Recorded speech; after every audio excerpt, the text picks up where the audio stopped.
Why do we doubt ourselves and our faith with God? Often I think that's because we try to trust ourselves in our walk with God.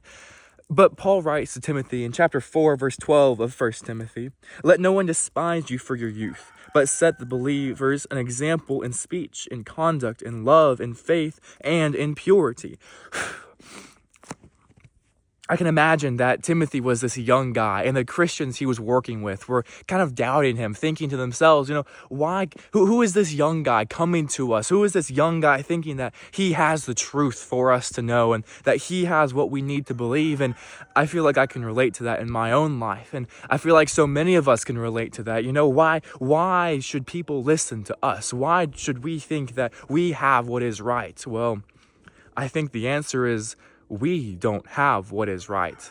God has what is right. We do not have the right answer. God has the right answer. And that is the conviction that I want in my life. The knowledge that I am fine being questioned. I am fine questioning myself because I am in the search for God's truth. The conviction to say that, as 1 Peter chapter 3, verse 15 says, to have the ability to give an account for the hope that is within us. I know why God is good. I know why God is real. I know why God is truth. That is the conviction that I want in my life. And I think that is the answer to why we often doubt ourselves in our faith, is because we try to have the answer ourselves. We try to say that I am smart enough to know what God's path is, that I am good enough to be a good moral person, instead of knowing that my life is good, my life is great because God is good.